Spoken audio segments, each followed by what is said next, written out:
ubod ng linaw, yung dalawang verses na yan, or cluster of verses, sinasabing ang lahat ng kapangyarihan ay na kay Jesus. Lahat ng kinikilalang makapangyarihan ay dapat pasakop kay Jesus. At lahat ng ating niyuyukoan na kapangyarihan ay dapat iyuko sa pangalan ni Jesus. Therefore, wala tayo dapat pinaniniwalaan, sinusundan na hindi sumusunod kay Jesus. Dapat lahat surrendered to Jesus para mo sukuan at sundin din. Matthew 28:19, go and make disciples. The goal there is the mission, the action, which has been the favorite focus of many, many teachers and theologians. Kaya sobrang obsession with missions, puro go, go, go. At ang sinabi, to all nations, which in Greek, ta ethne, which means nation, people, non-Jews, Gentiles, foreigners. In other words, pinapapunta ni Jesus ang kanyang mga mangangaral to all identities, all races, all societies, all genders, all communities, walang puwera. And this is revolutionary dahil ang teaching ng mga Hudyo sa kanilang mga katuruan ay pang kanila lang. Na sila lang ang kausap, sila lang ang kasundo, at sila lang ang favored. Yung sinabi ni Jesus na all nations, napakalaking departure yon from the tradition of Israel. Kaya dapat nating isipin that Jesus really led a very powerful spiritual revolution, not to keep the status quo, not to keep the traditions, but to break the walls, to make God and godliness available to all. Acts 1:8, sabi ni Jesus, you will be my witnesses in Jerusalem, and in all Judea and Samaria, and to the ends of the earth. So lahat kasali. Nung si Jesus ay isinilang, yung pagkakakilala ng mga Israelita na kanila lang ang Diyos, kanila lang ang mga kasulatan, kanila lang ang kabanalan, at kanila lang ang kaligtasan, lahat yun ay pinawalang bisa ni Jesus sapagkat ginawa niya ang lahat ng ito para sa lahat ng tao. Everywhere. John 1:12, yet to all who did receive Him, to those who believed in His name, He gave the right to become children of God. Kasi yung mga Israelita, sinasabi nila, sila lang ang anak ng Diyos. Sila lang ang anak ni Abraham. Sila lang ang anak ni Moses. Therefore, sila lang ang may-ari ng lahat-lahat. Pero sabi ng John 1:12, nung si Jesus ay isinilang, nilinaw ng Ama sa langit na ang lahat ng mananalig sa Kanya ay magiging anak ng Diyos. Israelita man sila o hindi. Ano man ang kanilang kalagayan sa buhay, ano man ang kanilang katayuan. Therefore, by the birth of Jesus, a new identity, a new nation, a new human race, if you might want to call it, has been born. This is the family of God. An invisible family, an invisible nation without borders, na ang tanging entry door mo ay faith in Jesus. Kasama ang lahat dito. Abot at sakop ang lahat ng teachings ni Jesus.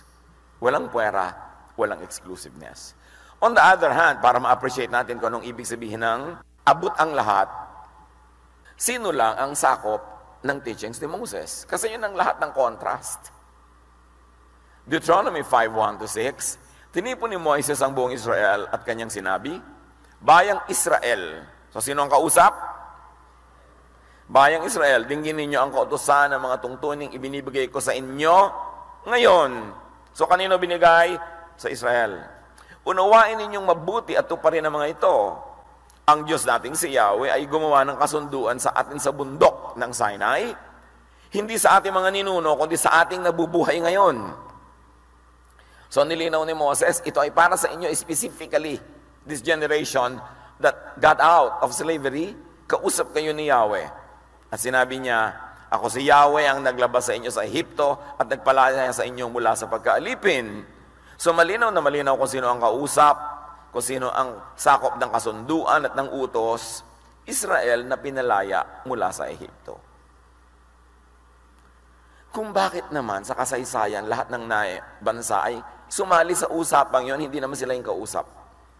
So yung mga batas na yon na pinalaya ni Jesus ang Israel, yung mga hindi Israelita, belatedly, nagpasakop at sumali pa. Samantala yung mga Israelites nga, pinalaya na ni Jesus, yung mga hindi Israelites, by becoming Christians, had unwittingly gotten themselves into this kasunduan na hindi naman sila ang kausap. Israel's theology of its election, so to speak, they believe, implies that to them, sa kanila, sa ganang kanila, the Jewish scriptures are theirs, and for them alone. Malinaw yan sa kanila. Kaya mga Israelites, sa buong panahon, hindi naman nagmimisyon.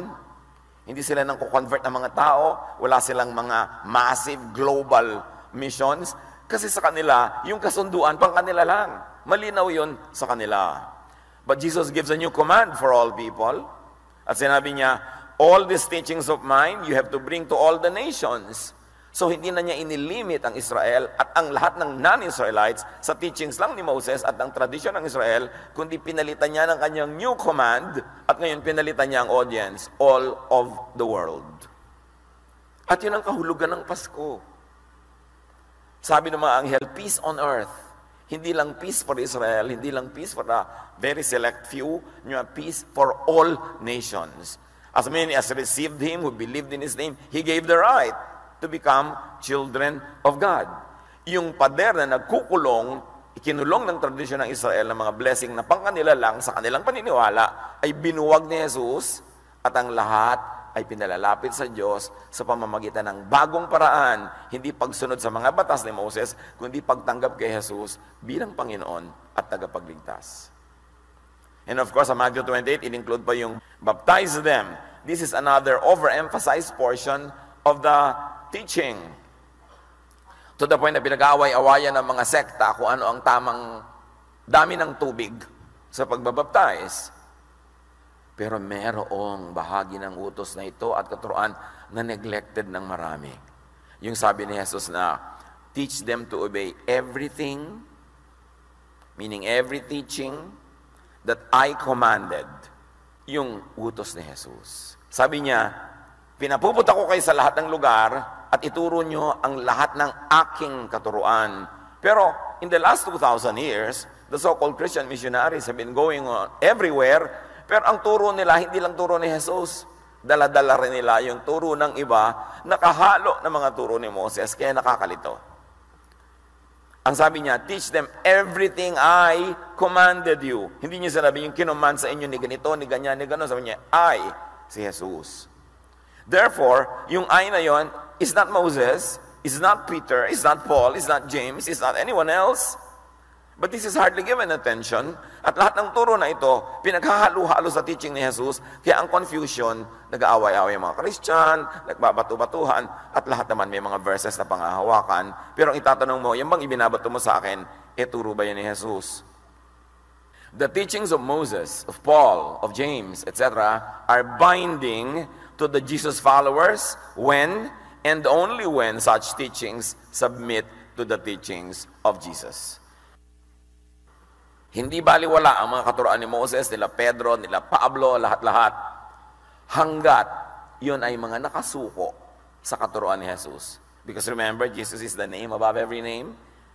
That in His name every knee will bow, and all teachers and teachings will have to bow at the teachings of Jesus. Therefore, the names of Moses, Paul, and James are authoritative, yes, but only when such names submit to the name of Jesus and the meaning of that name. The authority of these many great religious leaders are great as long as their knees bow to the name of Jesus. Kaya nga, He is the name above every name, the Lord of Lords, the King of Kings. At ito ang confusion ng Christianity for the last 2,000 years. Hindi nila alam kung na kaninong allegiance nila. Sinabi ni Jesus, forgive. Sabi ng isang apostle, give them to Satan. So anong gagawin nyo? Give nyo to Satan. Sinabi ng Panginoon, accept them. Sabi ng isang apostle, reject them. Kaya nagkakalito-lito, kaya maraming divisions within Christianity because not all of Christianity is 100% solid Jesus. Halo-halo ang mga teaching. John 8:56-59, sabi ni Jesus, your father Abraham rejoiced at the thought of seeing my day. He saw it and was glad. Sabi niya, your father, hindi niya sinabing our. Kasi ang father niya, ang Father in heaven, hindi siya surrendered kay Abraham. At siyempre, nag-react yung mga Jew. You are not yet 50 years old, they said to him, and you have seen Abraham? Very truly, I tell you, Jesus answered, before Abraham was born, I am. At this, they picked up stones to stone him, but Jesus hid himself, slipping away from the temple grounds. A classic example of people loyal to Abraham and being murderous to Jesus. Kasi hindi nila nauunawa that the name of Abraham is to be surrendered to the name of Jesus. Pero sinabi nga ni Jesus, before he was born, I have already been. And John 1 tells us, in the beginning was the Word, and the Word was with God, and the Word was God. Hindi lang nila yun nagagap. Hindi nila naunawa. Acts 5:27-29, the apostles were brought in and made to appear before the Sanhedrin to be questioned by the high priest. We gave you strict orders not to teach in this name, meaning the name of Jesus. He said, yet you have filled Jerusalem with your teaching. So kanina, authority name, Abraham, surrendered to Jesus. Ngayon, authority name, Sanhedrin, the ruling class of Israel, the ruling institution. And the high priest, the most celebrated personality in Israel. So, yung temple, yung Sanhedrin, yung high priest, sabi nila, sinabi sa inyong huwag kayo magtuturo sa pangalan ni Jesus. So the words of the Sanhedrin and the high priest, meaning the temple itself, Peter and the other apostles replied, we must obey God rather than human beings. So clear kila Pedro, yes, authoritative ang temple, yes, authoritative ang high priest, yes, authoritative ang Sanhedrin, but not over the name of Jesus. And God wants us to preach Jesus, sa Kanya kami magsasubmit, hindi sa inyo. Clear. Luke 9:54-55, when the disciples James and John saw this, that they were unwelcome in some villages, they asked, Lord, do you want us to call fire down from heaven to destroy them? But Jesus turned and rebuked them. Ano yung moral lesson? Si James na to, tsaka si John, ang gusto nila paulanan ng apoy yung mga baryo na hindi tumatanggap sa kanilang pagtuturo. Pinagalitan sila ni Jesus. So you see, James and John, their teachings, their ideas have to be surrendered to the teachings of Jesus. Dapat clear yun. Pag ang katuroan nila hindi maka-Jesus, hindi ka na obligadong sundin yun. Sila nga napagalitan eh. Kasi un-Jesus yung ginagawa nila. But according to tradition, very Christian, kasi Christian tradition is used to doing all kinds of murderous activities against those people who have other forms of belief. Christianity as religion has been so murderous in many ways, associated with many un-Jesus ideas.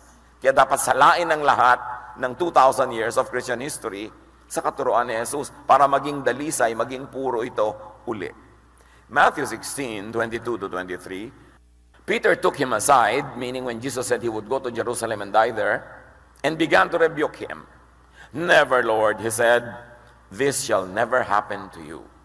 Jesus turned and said to Peter, get behind me, Satan. You are a stumbling block to me. You do not have in mind the concerns of God, but merely human concerns. This is Peter, de facto leader of the apostles. Pero ang kanyang iniisip, kabaligtaran ng layunin ni Jesus. Kabaligtaran ng mission ni Jesus na mamatay para mabayaran natin makasalanan, to satisfy all the requirements of the law, to set us free from the punishment of the law. Pero sabi ni Peter, no, hindi ko kayo papayag mamatay. Love ko po kayo, Lord. You will never die. Sabi ni Lord, umalis ka dyan, Satan. Yung sinasabi mo, hindi yan ang kalooban ng Diyos. Imagine, Peter na yun, napagsabihan pang Satan sa kanyang idea. It means lahat ng idea ni Peter kailangan isabit mo kay Jesus at yung papasalangan sundin mo. Kasi marami rin siyang ideya na hindi maka-Jesus. Eh di lalo na yung mga taong sinasabi sila ay successor ni Peter. Si Peter nga mismo nasabihan ng ganito eh. Yung human being ka pa lang na sinasabi mong successor ka niya, paano ngayon magiging lahat ng sinasabi mo ay tama na walang mali? Eh si Peter nga nagkamali. So ang katuroan ng lahat ng sumusunod kay Peter, representative, so-called ni Peter, dapat pa rin salain sa katuroan ni Jesus. Napakarami mga religious wars at mga pagpatay sa mga mananampalataya ng ibang kulay at paraan ang ipinapatay ng simbahan. So, sasabihin nyo, yun din ang kalooban ni Jesus. Dapat salain din yun. John 14:23, Jesus replied, anyone who loves me will obey my teaching. My Father will love them and will come to them and make our home with them. Ang tunay daw na pag-ibig kay Jesus ay pagsunod sa kanyang katuruan, which means hindi pagsunod sa mga katuroang hindi sang-ayon sa kanyang katuruan, sino man ang pinagmulan ng katuruan na yon. Pag hindi maka-Jesus, yon ay hindi dapat sundin. John 21:22, Jesus answered, you must follow me. Meaning not anyone else. Kaya napakahalaga ng ating lagi na ipinapaliwanag na Jesus filter. Na lahat ng katuruan, ninuman, mga kasulatan, ay salain sa katuruan ni Jesus. At yung papasa, which means loving, kind, accepting, yun ang ipamuhay. At yung mga hindi papasa, ilagay na lang sa library, sa file, gawing reference, pero hindi kailangan nating to kill or die to obey them if they are not surrendered to the teachings of Jesus. Never mind whoever said those teachings. Because Jesus is the only Son of God. He's our only Savior. He is the way, the truth, and the life. Wala dapat contest at walang confusion kung paano natin tatanggihan ang mga katuroang baligtad sa katuruan ni Jesus, labag sa katuruan ni Jesus, at bumabangga kay Jesus. At sabi ng Panginoon, and surely, I am with you always to the very end of the age. Sabi niya, sundin niyo ang lahat ng ito. Katuruan ko ang ikalat ninyo, ipamuhay ninyo, at ako'y makakasama nyo hanggang sa pagwawakas ng panahon. Now, the Greek for end of the age, which you have to see in Greek, telos tis ilikeas, means end of time, end of a period, end of an era. It doesn't mean end of the planet, nor end of the world. Dapat malinaw yan. Kasi laging may mga nasasabing end of the world, end of the world, end of the world. Actually, ang sinabi ni Jesus ay end of the age. End of a certain era. Halimbawa, end of the temple age. End of the age of the priests. End of the age of animal sacrifices. End of whatever period. Kasi noong unang panahon, pag sinasabi nilang end of time, hindi nila ibig sabihin end of the planet. Kahit yung mga iba, some years ago, natakot dahil sabi daw ng Mayan calendar, mag-e-end na ang world kasi hanggang doon lang yung kalendaryo nila. Tapos natakot sila, lumampas naman yung araw na yun at nakakailang taon na ngayon, di pa nag-e-end yung planet because end of the world to the ancients is an end of an epoch, end of an era. Halimbawa, panahon ng Hapon, panahon ng Kastila, hindi ng lahat ng panahon. So ang tinutukoy ni Jesus, the end of time is the end of whatever time he was referring to. And when you look at history, it is very probable that he meant end of the temple, end of the temple sacrifices, end of the leadership of the priests in Jerusalem. And really, it ended just a few years after he went back to heaven. Yung end of time, end of the age, yan ang translation ng Worldwide English Version, ng New International Version, ng Easy to Read Version, ng NASB, maging ng New King James Version, at ng Revised Standard Version. Yung gumagamit lang ng end of the world is the CEV, the Contemporary English Version, the Living Bible, and the Old King James Version, which was very, very popular. Ang nagpauso ng end of the world, a King James Version, which pinalitan na rin nila sa New King James Version. Naging end of the age na rin. Because if you're going to use and apply scholarship in the Greek language, talagang end of time yon, hindi end of the world. So ang dami-daming unnecessary fears that were born out of a translation of a word. But that is not our topic now. Meanwhile, some first-generation Christians tried to graft and submit Christianity to Jewish teachings and traditions. Handyan pa lang, sariwang-sariwa pa ang bakas ni Jesus, yung mga Kristiyano nung early church, ipinapasok na uli nila yung mga laws of Moses, laws of Judaism, at sari-sari into the Christian church. So ang naging bunga nun, confusion, stress, trouble, quarrels, and fights. But again, this is another topic. Well, in fact, some apostles and leaders would do the same. Sa panahon pa lang nila, marami nang nagpapasok ng ibang ideya. Bagong-bago pa lang ang Christianity, yung mga Hudyo na naging Christian, pinipilit nila na magpa-circumcise. Yung mga Gentiles na naging Christian, pinipilit nilang ipasok ang kanilang dietary laws uli, ang kanilang mga iba-ibang tradition. Some of them nagtagumpay. Pinasok ulit nila yung Sabbath na kinancel na ni Jesus for the convenience of people. Ipinasok na nila yung mga bawal na kainin na kinancel na ni Jesus for the convenience of people. Ang aga-aga pa, ibinalik nila ang marami mga batas na yon. Kaya sabi ni Paul sa Galatians 5, 1-10, malaya tayo mula sa mga batas na yan dahil pinalaya tayo ni Kristo. Kaya magpakatatag kayo at huwag nang paalipin pang muli. Akong si Pablo ang nagsasabi sa inyo, kapag nagpasakop kayo kay Moses, binabaliwala ninyo si Kristo. Binabalaan ko ang lahat ng taong susunod sa isang kautusan ni Moses, tungkulin nilang sumunod sa buong kautusan. Kayong nagsisikap na maging matuwid sa pamamagitan ng pagtupad sa kautusan, inihihiwalay ninyo ang inyong sarili kay Kristo at napalayo kayo sa kagandahang loob ng Diyos.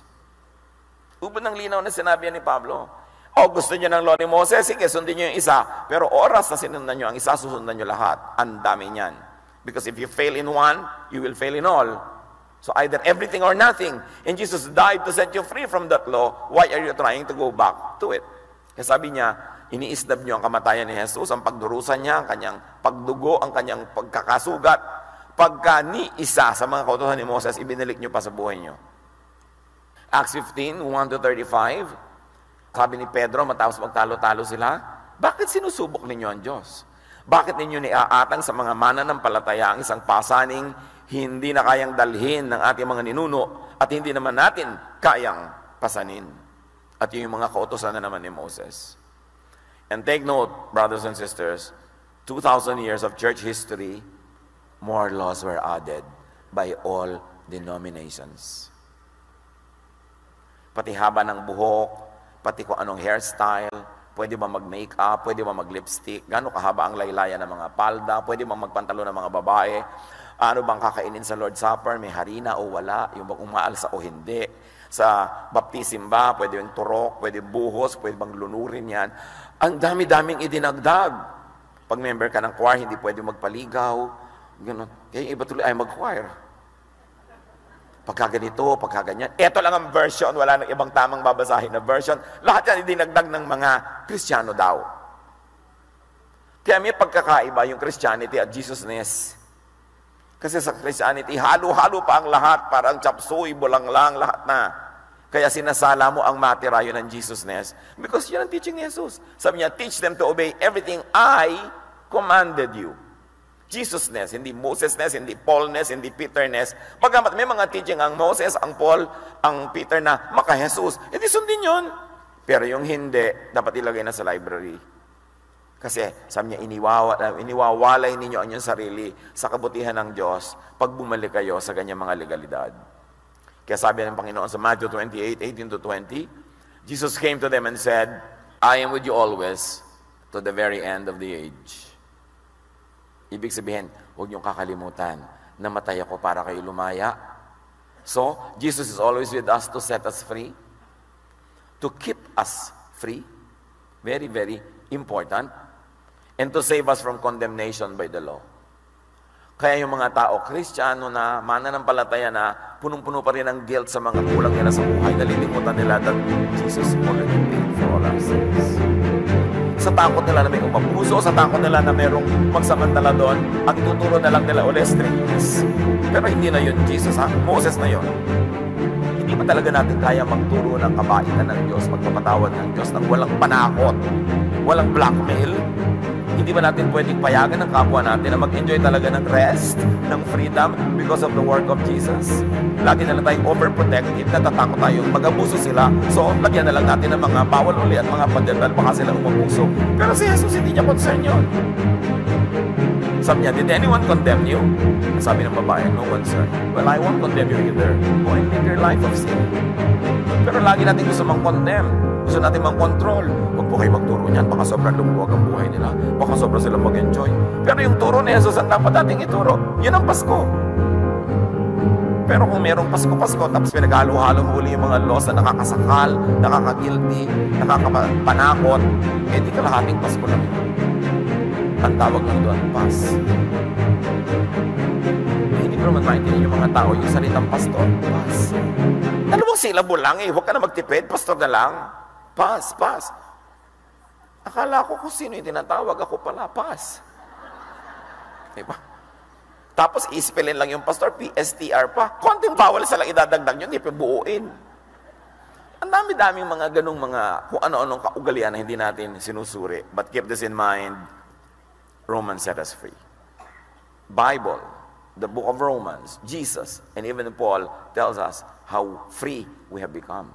Romans 8:33-34, who can accuse the people God has chosen? No one. God is one who makes them right. Who can say that God's people are guilty? No one. Christ Jesus died for us, but that is not all. He was also raised from death, and now He is at God's right side, speaking to Him for us. So keep this gift in mind, and keep this gift at hand, that Jesus lives to make intercession for us. Lagi-lagi na, sa pagsisikap natin, nadadapa tayo, nagkukulang, nagkakamali. Don't forget, Jesus is at the right hand of the Father, interceding for us. Meron tayong naging pagkukulang, may pagkakamali, sabi ni Jesus, charge to me, di ba? Sasabihin ni Jesus sa Father, paid na yan. Sasabihin ni Jesus, charge to me. Huwag natin kakalimutan what it means to have Christmas. Of course, hindi yan dapat pagsamantalahan para tayo magwala sa buhay. Pero sa mga pagsisikap natin, magiging kulang at kulang talaga yan dahil tayo'y tao and God remembers that we are dust. And that's when you apply na meron kang Savior. At ang ipapaalala natin sa ating kapwa, pag nadadapa, nagkakamali, na sila man ay may Savior, hindi ang ipapaalala natin, paparusahan sila, papagalitan sila, mananakot tayo, at magpapahirap sa kalooban ng tao. Hindi yun ang dala ni Jesus. Sabi niya, I came to bring you peace. I give you rest. Be at peace with your humanity. Alam kong human ka. Kaya may John 1 at may mga kung ano-ano pa mga chapters. Kaya may nagsasabi na, if we are a failure, remember that we have a Savior. John 8:36, so if the Son sets you free, you will be free indeed. Do not join religion only to be chained, only to be made guilty, and only to be condemned. Kasi para kang kumuha ng batong ipinukpok sa ulo mo. Sasali-sali ka para ka lang maalipin, para ka lagi matakot, lagi kang pagalitan, at lagi kang pagiltihin. Bakit mo gagawin yun? Samantalang Jesus came to set you free. But you know why religion does it? Because religion is one foot kay Jesus and one foot kay Moses. Kaya may mga ganong elements. Kaya dapat linawin. Hindi tayo kontra Moses, of course. Ang dami niya magagandang katuruan. Ituloy. Pero yung mga un-Jesus, yung mga batuhin na nagkasala, ipuwera sa camp, iwan yung mga ganon, hindi na yun Jesus. Dapat na yun ilagay sa history. Hindi kasali ang Jesus people sa mga usapin ng Jewish law. Unless the teachings of Jesus say so, affirm and fulfill those teachings. Because Jesus set us free, not only from sin, but also from the Jewish law. Dapat yun pakaisi-isipin. Matthew 5:17, do not think that I have come to abolish the law and the prophets. I have not come to abolish them, but to fulfill them, which in many ways, Jesus actually, the fulfillment, minodify, iniba yung application, pinabait, or inilagay na lang sa history. Sabi niya, mahalaga i-apply niyo ang Jesusness because it is the one that will set you free, that will give you peace, and will make you loving and accepting. Because the fulfillment is the Jesus way, because Jesus is the way. And the way of Jesus is love, forgiveness, and rest. Dapat doon ang ending ng mga ginagawa natin. So receive, enjoy, and share this gift of Christmas. Understand what it means. That the gift of Christmas is the teaching of Jesus, pure. And all other teachings must be filtered, tempered, made kind and beautiful through the Jesus filter.